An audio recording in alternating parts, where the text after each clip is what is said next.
नमस्कार। अगर आपकी लहसुन की फसल 20 दिन से और 35 दिन के बीच में पहुंच चुकी है और फसल के अंदर पीलापन आ चुका है, उनकी जड़ों में कीड़ा लग चुका है या फिर फंगस लग चुकी है, फसलें आपकी बिल्कुल चल नहीं रही है, पौधा है वो एकदम मुरझा रहा है या फिर वो एकदम खत्म होने की कगार पर पहुंच चुका है, तो आप बिल्कुल भी चिंता मत कीजिए। आज इस वीडियो के अंदर मैं बताऊंगा आपको वो चमत्कारिक कुछ फॉर्मूले जिनकी बदौलत आपकी फसल मात्र 7 दिन में भैया बिल्कुल लस ग्रीन हो जाएगी। जो भी आपकी फसल में इस टाइम पर कोई भी प्रॉब्लम आ रखी होगी, उनका वन स्टॉप सॉल्यूशन आपको मिल जाएगा। तो नमस्कार, मैं इंद्रपाल यादव और आप देख रहे हैं देश का सबसे विश्वसनीय फार्मिंग यूट्यूब चैनल देश की जान हमारे किसान।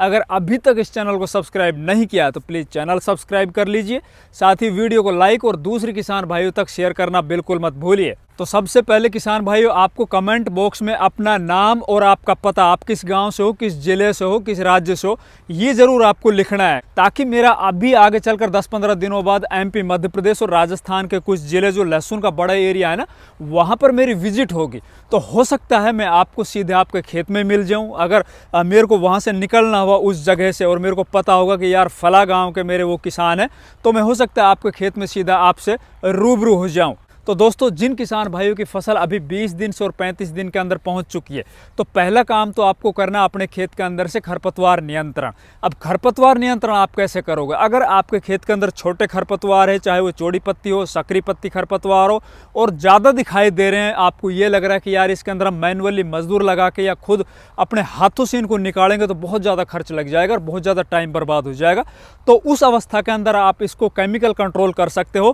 केमिकल कंट्रोल के अंदर अगर आप सही टाइम के ऊपर अपने खरपतवारों को ऊपर इन केमिकल का स्प्रे करते हो, जो अभी मैं आपको बताऊंगा चौड़ी पत्ती सकरी पत्ती वाले, तो भैया ना तो आपकी फसल के ऊपर किसी तरह का कोई झटका लगेगा, और रही बात खरपतवारों की, तो मात्र 2 से 3 दिन के अंदर पूरी तरह से आपका खेत है वो खरपतवारों से मुक्त हो जाएगा।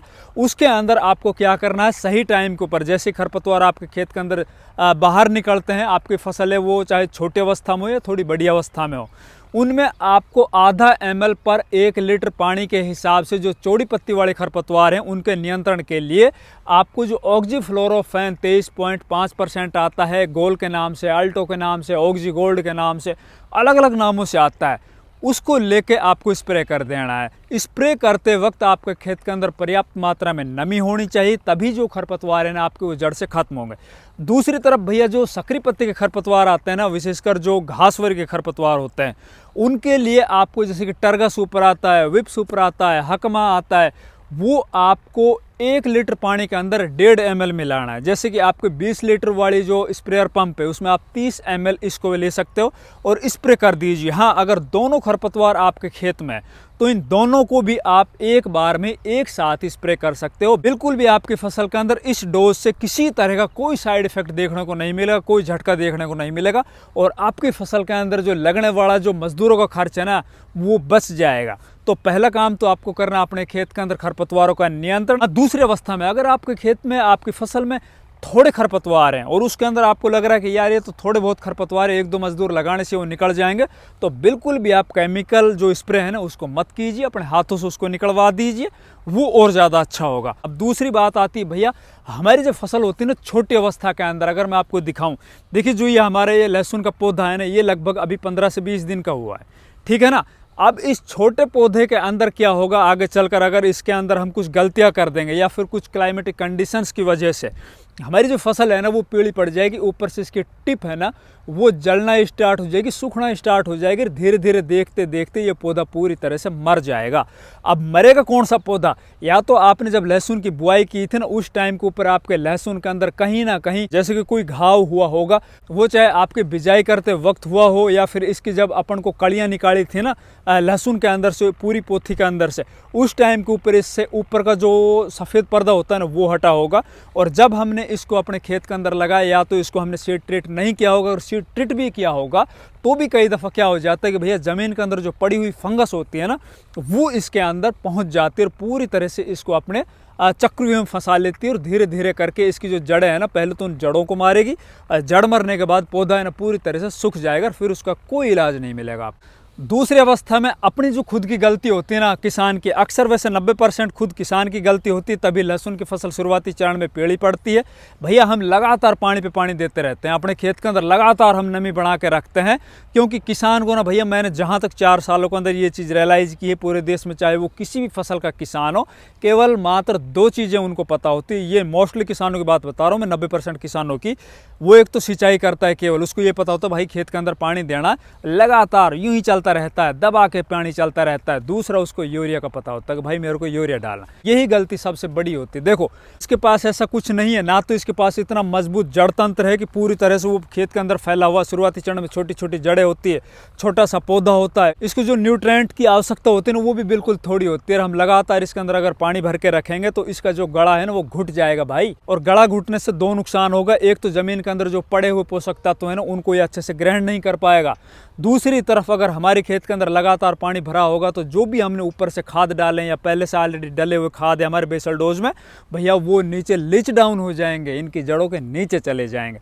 दूसरी तरफ हमारी ज़मीन के अंदर फंगस पनप जाएगी, चूंकि अब लगातार आपको पता ओस आएगी और ज़मीन के अंदर एक दिन सिंचाई करने के बाद लगातार कई दिनों तक नमी बनी रहती है और ज़्यादा नमी की वजह से ही फंगस है ना वो जन्म लेती है। तो ये तो सब समस्याएं हुई। अब इन समस्याओं का निदान बताता हूं मैं। इसके अंदर मैं आपको पहला खाद बताऊंगा, कौन कौन से खाद हमें 20 से और 35 दिन के बीच में देना है, और साथ ही मैं आपको एक स्प्रे बताऊंगा। वो स्प्रे अगर आप करोगे, ये खाद अगर आप टाइम के ऊपर अपने खेत के अंदर दोगे तो इन सभी समस्याओं से आपको 100% छुटकारा मिल जाएगा। ये हमारा पिछले काफ़ी वर्षों से आजमाया हुआ फॉर्मूला है, इसको कोई चैलेंज नहीं कर सकता। तो पहले बात करते हैं खाद की। तो भैया अगर आपने बेसल डोज के अंदर जो मैंने पीछे वीडियो के अंदर बताया था, जैसे कि डीएपी है, पोटास है, सिंगल सुपर फास्फेट है और साथ ही सल्फर वगैरह, वो आप शुरुआती चरण में दे चुके हो, बहुत अच्छी बात है। आपकी फसल है वो शुरुआती चरण में उनकी जड़ें हैं, उनको धीरे धीरे अब वो ले रही होगी।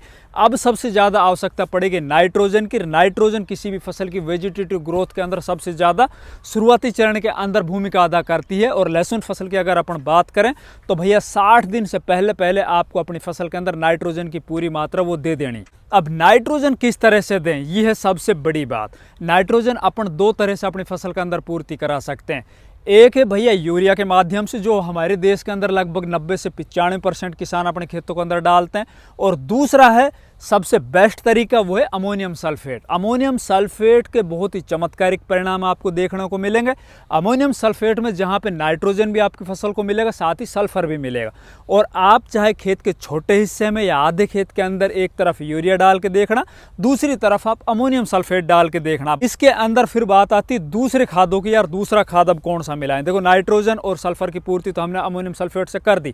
हाँ, अगर आपको अमोनियम सल्फेट नहीं मिल रहा है आपके एरिया में, तो उस स्थिति के अंदर आप यूरिया ले सकते हो लगभग 30 से 35 किलो। उसके अंदर आप 3 किलो जो सल्फर आती है ना 90% वाली या फिर 80% वाली, अगर शुरुआत में आपने बेसल डोज में 90% वाली सल्फर डाली है तो अभी आप 80% वाली डालिए। 80% वाली सल्फर है, वो सल्फर की तो पूर्ति करेगी, साथ ही वो एक तरह से फंजीसाइड का भी काम करेगा। आपकी फसल के अंदर जो जड़ों में प्रॉब्लम आ रही होगी ना फफूंद वाली, उसको भी वो कहीं ना कहीं कंट्रोल करेगी। तो 80% वाला आप वो ले सकते हो। अब बात आती है दूसरे खादों की। दूसरी खाद के अंदर भैया हमारी फसल को शुरुआती चरण में बढ़िया क्लोरोफिल की आवश्यकता पड़ती है। अब क्लोरोफिल बनाने के लिए 2 सबसे ज़रूरी पोषक तत्वों की आवश्यकता पड़ी, 2 जो माइक्रोन्यूट्रिएंट है। एक तो है जिंक, 10 किलो पर एकड़ के हिसाब से 21% वाला जिंक आप ले सकते हो। 10 से 12 किलो कर लेना, 8 किलो मत करना। दूसरा, आप इसके अंदर लगभग 10 किलो ही मैग्नीशियम सल्फेट है ना, वो भी इसके अंदर ले सकते हो। अब ये 3 खादें हो चुका है ना, एक तरफ तो जहां आपने अमोनियम सल्फेट लिया या यूरिया लिया, दूसरा आपने जिंक ले ली और मैग्नीशियम सल्फेट ले लिया। अब ये तो हो गया भाई, एक साइड रखो इसको। इसके अलावा इन्हीं खादों के अंदर आपको 4 किलो माइक्रोराइजा किसी बढ़िया कंपनी का ले लेना। माइक्रोराइजा के नाम के ऊपर, ह्यूमिक एसिड के नाम के ऊपर हमारे देश में जबरदस्त किसानों के साथ लूट हो रही है भैया। अच्छी क्वालिटी का माइक्रोराइजा 4 किलो पर एकड़ के हिसाब से। 2 किलो आपको लेना ह्यूमिक एसिड। अब माइक्रोराइजा है ना, वो इन जड़ों को फैलाएगा, और जितने अच्छे से हमारी लहसुन फसल की जड़ें ज़्यादा गहरी होंगी, ज़्यादा फैली होंगी, उतनी ज़मीन में पड़े हुए पोषक तत्व उनको उठा पाएगा। और जो हम डाल रहे हैं 2 किलो ह्यूमिक एसिड से हमारी ज़मीन में पड़े हुए पहले से जो फिक्स हो रखे हैं, डीएपी है, पोटास है, सिंगल सुपर फास्फेट वगैरह, उनको अच्छे से एब्ट्रैक्ट कर पाएगा। ह्यूमिक एसिड का ये काम है, उनको घोल के पौधों को वो ग्रहण कराने में मदद करता है। तो ये चीज़ होगी। अब बात करते हैं भैया जड़ों के अंदर लगने वाला जो कीड़ा है, चाहे वह नेमाटोड हो, छोटे जो कीड़े दिखाई देते हैं वो हो, या फंगस हो, उनको किस तरह से रोके। दोस्तों वीडियो में आगे बढ़ने से पहले मैं आपको एक खुशखबरी देना चाहता हूँ। देखिए भैया, अगर आपने अपने खेत में लहसुन की या प्याज की बुआई कर रखी है तो हमने एक ऑनलाइन कोर्स लॉन्च कर रखा है। जो ऊपर स्क्रीन के ऊपर ये जो नंबर चल रहे हैं ना, इनके ऊपर आप व्हाट्सअप करके हेलो हाय करके आप हमारे उस ऑनलाइन कोर्स से सीधे जुड़ सकते हो। इसके अंदर आपको बिल्कुल छोटा अमाउंट हमें पे करना होगा। उस छोटे अमाउंट की बदौलत आपकी फसल के अंदर चाहे कोई भी प्रॉब्लम आ रही हो, उन सब का जिम्मा हम खुद लेते हैं। आपकी फसल का हम 30 से 40% तक उत्पादन बढ़ाते हैं। तो आप हमारे उस ऑनलाइन कोर्स के अंदर सीधे ऑडियो कॉल के माध्यम से, वीडियो कॉल के माध्यम से अपना खेत का फोटो भेज सकते हो, वीडियो भेज सकते हो, और खेत में आने वाली जो भी कोई प्रॉब्लम है ना, बुआई से लेकर उखड़ाई तक की पूरा संपूर्ण समाधान आपको वन स्टॉप सॉल्यूशन इस कोर्स के अंदर आपको मिल जाएगा। सीधा मैं इंद्रपाल यादव आपसे सीधा इंटरेक्ट करूंगा, आपसे बात करूंगा। आपके खेत के अंदर जो लगने वाली या आने वाली समस्याएं हैं उनका मैं उसी टाइम के ऊपर हैंड टू हैंड सॉल्यूशन दूंगा। तो दोस्तों आप बिल्कुल देर मत कीजिए। हमारे पास हजारों किसान इस कोर्स में ज्वाइन हो चुके हैं। आपके पास एक शानदार मौका है अब की बार अपने लहसुन फसल का बढ़िया उत्पादन लेने के लिए और लहसुन फसल का मास्टर बनने का। तो ये ऊपर दिए हुए नंबर है ना, इनके ऊपर अभी आप हेलो हाय कीजिए, व्हाट्सएप कीजिए और उस हमारे कोर्स को आप ज्वाइन कीजिए। धन्यवाद। उसके लिए आपको लेना है लगभग 1.5 लीटर क्लोरोपाइरीफॉस 20% वाली आती है ना, वो इन्हीं खादों के अंदर मिला के दे देनी है। अब बात आती है फफूंद जनित लगने वाली बीमारियां, जो फंगस होती है ना हमारी जमीन में या इनके जड़ों के अंदर, उसको हम किस तरह से रोकें। उसके लिए हम कौन सा फंजीसाइड अभी इस टाइम के ऊपर इस्तेमाल करें, उसके लिए मैं 2 बताता हूँ। एक तो अगर आप खाद के अंदर मिला के देना चाहते हो तो थाइफेनॉइड मिथाइल 500 ग्राम पर एकड़ के हिसाब से इन्हीं खादों के अंदर मिला के दे दीजिए। या फिर इससे बेस्ट रिजल्ट आपको चाहिए तो जब आप इन खादों को डालकर सिंचाई करोगे तो सिंचाई में पानी के साथ आपको या तो कोई ड्रम वगैरह के अंदर घोल के, कीटाजिन आता है पीआई कंपनी का 500 ml पर एकड़ के हिसाब से कीटाजिन पीआई कंपनी का आता है, उसको घोल के और पानी के साथ चला दो भैया। जमीन में जितनी भी खतरनाक जो फंगस होगी ना इनकी जड़ों के अंदर लगने वाली, उनको एक झटके में खत्म कर देगी, रोक देगी वहीं की वहीं। तो ये तो हुए भैया कुछ खाद और कुछ इंसेक्टिसाइड जो हमें नीचे से देना है। ऊपर से आपको सिंचाई कर देनी है। सिंचाई आपको बार बार नहीं करनी, एक बार सिंचाई करने के बाद अगली जब सिंचाई करो तब तक आपके खेत अच्छे से सूख जाने चाहिए। जमीन के अंदर आपको कड़क लगानी है। ऊपर से जो जमीन की लेयर होती है ना उसके अंदर दरारें आ जानी चाहिए, तभी आपको दूसरी सिंचाई करनी, ताकि आपकी जड़ों के अंदर अच्छे से वायु संचरण हो सके और जमीन में जो पड़े हुए फंगस है वो अच्छे से कंट्रोल हो सके। अब ये तो वह नीचे से जो भी खाद हमने देना है, सिंचाई करनी है, वो चीज़ तो हो चुकी। अब बात आती ऊपर से स्प्रे की। अब सिंचाई करने के लगभग आपको दूसरे दिन या तीसरे दिन जैसे ही आप अपने खेत के अंदर घुस सको उस टाइम के ऊपर मैं अभी आपको कुछ फंजीसाइड्स बता रहा हूँ, कुछ इंसेक्टिसाइड्स बता रहा हूँ। इनमें से आप कोई भी एक लेकर अपने खेत के अंदर स्प्रे कर देना। उसमें देखिए भैया सबसे बेस्ट रिजल्ट के लिए मैं आपको बताता हूँ शुरुआती चरण के कुछ इंसेक्टिसाइड। उनमें आप या तो परफोनफोस साइपरमेथ्रिन जैसे कि पोलेट्रिन आता है या फिर और भी कंपनियों के अलग अलग नाम से आ रहे हैं, या तो आप वो ले सकते हो। इसके अलावा आप अपने खेत के अंदर अल्फामेथ्रिन आता है स्टॉप के नाम से, वो ले सकते हो। इसके अलावा आप थाइमेथोक्सोम 25% वाला आता है वो भी ले सकते हो। एमामेक्टिन बेंजोएट आता है 5% में, वो भी ले सकते हो। 100 ग्राम की दोनों की इनकी डोज होगी पर एकड़ के हिसाब से। ये तो आपको इंसेक्टिसाइड लेना शुरुआती चरण में, क्योंकि अभी इस टाइम के ऊपर ना भैया मौसम ऐसा हो रखा है कि थोड़े बहुत कुछ रस्सी सा कीट है ना वही होंगे, ज़्यादा खतरनाक कुछ थ्रिप्स वगैरह इस टाइम के ऊपर नहीं आती। थ्रिप्स आती है आगे चलकर जब जैसे जैसे टेम्परेचर बढ़ता चलेगा ना, फरवरी महीने में या फिर मार्च महीने में, उस टाइम के ऊपर अभी कोई थ्रिप्स का ज़्यादा खतरा नहीं होता है, तो ये ले लेना। अब बात आती है भैया कुछ फंजीसाइड्स की कि यार फंजीसाइड्स कौन से लें शुरुआती चरण में।